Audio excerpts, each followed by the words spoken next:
hardworking, successful fisherman who's based in Bellingham. But he's also one of my favorite poets. You know, his work is one of these, it's always marked by courage and noticing and the willingness to express the complete range, whether it's fury or devotion or gratitude. You guys are in for an absolute treat. Let's welcome Joel Brady-Power up to the stage.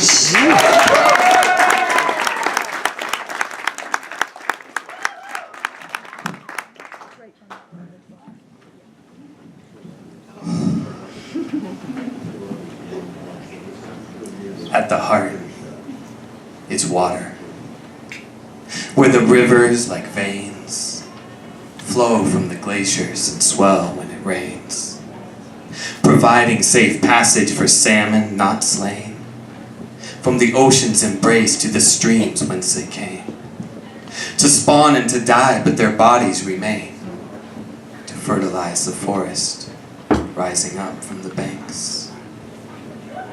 My pulse beats to the rhythm of the sea, where the waves rise and fall like my chest when I breathe. And from the depths of the ocean, my soul's secrets unseen ride the currents of emotion in the moon's silver sheen. And here adrift in the midst of a dream, I look inside to the essence of my being. And at the heart, it's water. Where waterfalls thunder and roar, to rugged rocky coastlines where waves pound the shore, to rivers we dam so in lakes we can store the essence of life that we percolate and pour to awaken our senses, and yet we tend to ignore that we do not have an infinite source. And yet, here I am, with no land in sight, while the gentle swell shimmers in the sun's dying light. I watch ripples spread out as a fulmar takes flight.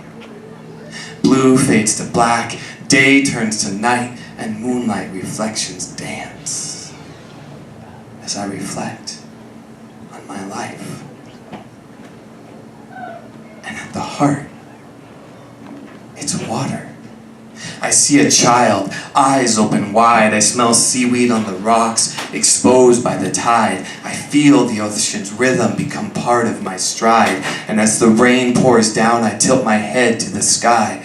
Water falls down my face like the tears that I've cried, spills out through the scuppers into the current's swift slide, completing the cycle that circulates the circle of life. And at the heart, it's water. Yeah. Thanks, guys. I would just like to say, dude, it is an absolute honor to get to share the stage with some of the people performing tonight. Sean and Heather, you guys were amazing. Yeah. And make sure you stick around, because I know Sierra's after me, and you gotta stick around for Laura. If you didn't see her last night, I'm still kind of speechless. This next piece is a lighter one, which is not something I usually do much of, but there's a reason for it, so just hang with me. Normally, my least favorite part of my job, I think, is probably the boat work, you know, when you're hauled out. And for most years, I'm living on the boat while I'm doing boat work.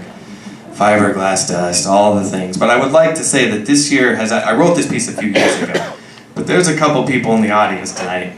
Ethan and Mary, thank you guys so much. They have given me a house in Port Townsend while I'm working on the boat, so I don't have to live on the boat. Let's give a round of applause for them. So this is not my situation this year. It's called Boatyard Blues. Life is tough, living on the hard.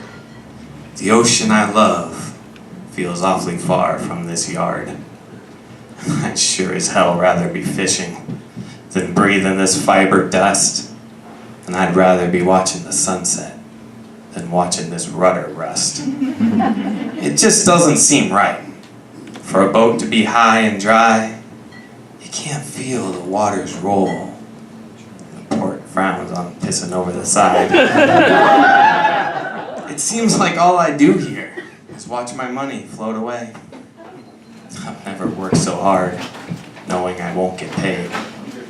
Now I know it's just part of the deal. You gotta spend money to make it, they say.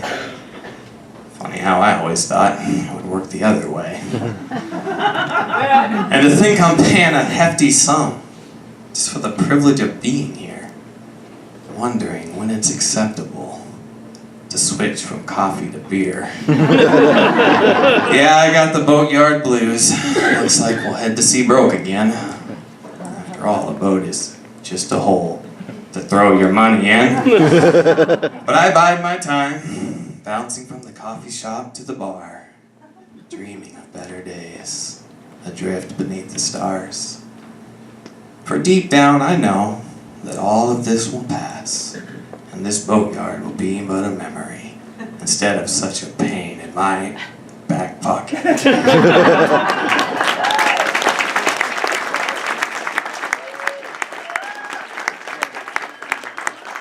Alright, it's time to get a little bit real now. So,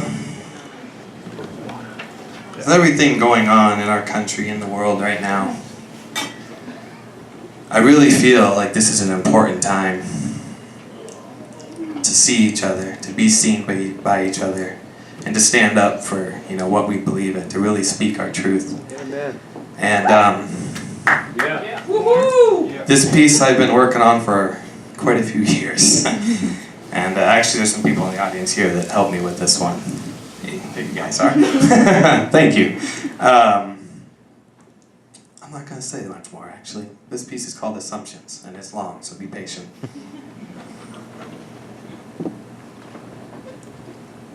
So you're a fisherman. A booming voice calls across a crowded room, sizing me up,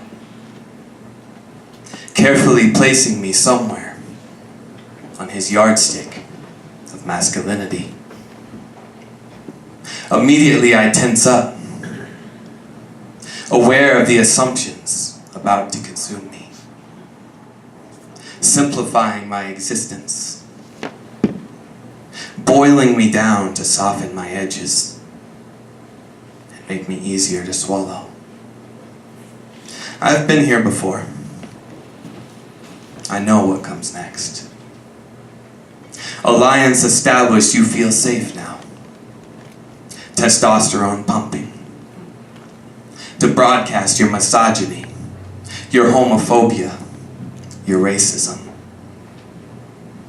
Oblivious to my downcast eyes, but more importantly, to the privilege of being a white, straight male in America. You talk about guns and the joy of killing, cursing the damn tree huggers. You throw around racial slurs and stereotypes as casually as greetings. Trucks and tools, bitches and beer. You don't believe in global warming. You don't believe in evolution. I didn't come from any damn monkey, you say. I take a long, slow swig from my ice-cold Rainier tall boy. And wonder, how have I been accepted into this good old boys club? Is it on account of being a fisherman? Have I been perceptibly hardened by the dangers of life at sea? For a long time I am silent, complicit. It is clear from the echoes around the room, I am seriously outnumbered. But at some point, something inside of me breaks. Maybe it was your smirk, dismissing the women you ran around with in your youth. Pretty little things in the city. Objects for you to use. But when it comes time to settle down, you said, you gotta find yourself a mama bear. Or maybe I had just reached the right state of inebriation. Where I stopped caring if you were gonna knock my ass out or not. Whatever the reason, I found my voice, and I turned to face you. You have no fucking idea who I am, do you? The room went silent, but for the whine of fluorescent lights, your eyebrows scuttling away up your forehead. A few veins began to bulge in your neck. The tension in the room, palpable. I took a deep breath. The sea has not hardened me. She has given my life purpose and depth. And I love the women in my life. But more importantly, I respect them. My partner and I have run a boat together for 12 years now. She is my equal. Truth be told, she works me under the table, but she is kind enough to call me her equal. You only reinforce my convictions that a matriarchal society is the only future for the planet. Gay rights are a civil rights issue for which my generation must fight. When you slander them, you slander me as well. And I have never owned a gun, but I have zero interest in taking yours. When I see guns, I see destruction and death. And I already do more killing than I'm comfortable with. But there is not joy in the slaughter. There is humility, a reverence for life. On our boat, we give thanks for the life we take. We honor the dead, knowing our fish will feed many mouths, while accepting the responsibility that comes with so much bloodshed. And I don't just believe global warming is real. I have watched it firsthand. I have watched as glaciers beat a hasty retreat from the water's edge. The blue ice cliffs of my childhood replaced with mud. And I don't want to catch every last fish in the sea. I want to fish sustainably, so this life I love will be an option for generations to come. We are the stewards to this bewildering world in which we live. And let's be honest, we're doing a pretty lousy job. And no, I've never been on the Bering Sea. And no, I've never been in a barroom brawl. I don't even drive a truck. And yet I exist in this box on account of being a fisherman. When we generalize any group of people, we ignore the complexity of the human spirit and the substance of individuality. So yeah, I'm a fisherman, and a feminist, and an environmentalist, and an ally to people of color, immigrants, and the LGBTQ community. Yet I am also just another white man, living on the inheritance of my privilege, just like you.